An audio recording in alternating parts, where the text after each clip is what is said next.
आखिरकार क्या मायावती की बसपा को बचा लेने की प्लानिंग आएगी काम? आखिरकार यहाँ पर अब यूपी में 9 सीटों के उपचुनाव में कैसा अलग है बसपा का नया प्लान? चलिए चलेंगे जानेंगे अब खबर को विस्तार से। तब तक आप हमारे चैनल टीसी न्यूज चैनल को लाइक एंड सब्सक्राइब करना ना भूलें।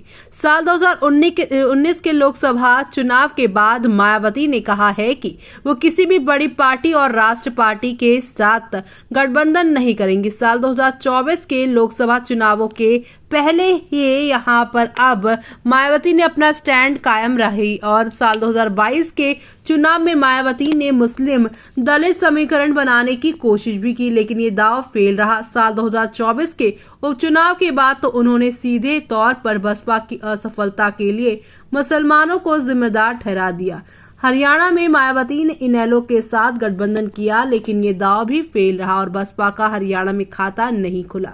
रिजल्ट के बाद मायावती ने खुलकर कहा है कि जाट समाज का वो पार्टी को नहीं मिला और इसलिए बसपा के उम्मीदवार हारे। उन्होंने भविष्य में क्षेत्रीय पार्टियों के साथ गठबंधन से भी मना कर दिया, लेकिन यूपी उपचुनाव के लिए बसपा के उम्मीदवारों को देखे तो ऐसा लगता है कि मायावती अपने कोर वोट बैंक की तरफ लौट रही हैं और इसका नुकसान बीजेपी और सपा दोनों को हो सकता है। लेकिन इसमें एक खतरा है, अगर मायावती का कोर वोट बैंक उसकी पार्टी की तरफ नहीं लौटा तो फिर बसपा के लिए आगे का रास्ता बहुत मुश्किल हो जाएगा। यूपी उपचुनाव की 9 में से 4 सीटें ऐसी जहां मायावती का समीकरण बीजेपी के गले की फांस बन सकता है। इसके साथ ही 5 सीटों पर वो सपा का गणित भी बिगाड़ सकती है। बसपा ने 4 स्वर्ण उम्मीदवारों को टिकट दिया है, इनमें 2 ब्राह्मण, 1 राजपूत और 1 वैश्य समुदाय का व्यक्ति है। सीमा मऊ में बसपा ने वीरेंद्र शुक्ला की यहाँ पर टिकट दी है, तो वहीं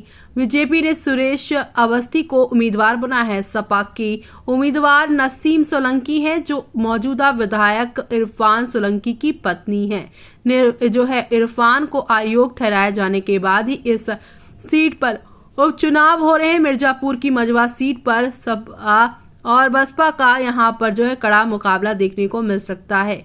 मायावती के इस दाव को कोर वोट बैंक के साथ उम्मीदवार के वोट को जोड़कर सियासी सफलता हासिल करने के तौर पर देखा जा रहा है। इस बीच मायावती ने करहल सीट से एक साक्य उम्मीदवार को यहाँ टिकट दिया है। ये वोट बैंक भी करहल में बीजेपी के बहुत महत्वपूर्ण है। बीजेपी ने यहाँ से धर्मेंद्र यादव के जीजा अनुजेश यादव को टिकट दिया और सपा ने तेज प्रताप यादव को उतारा है। जाहिर है कि साक्य उम्मीदवार को खड़ा करके बीएसपी ने दोनों पार्टियों को इसका देने की यानी कि यहाँ पर झटका देने का प्लान बनाया। अब आपका इस पर क्या कहना है, हमें कमेंट बॉक्स में कमेंट करके बताना बिल्कुल भी ना भूलें आप।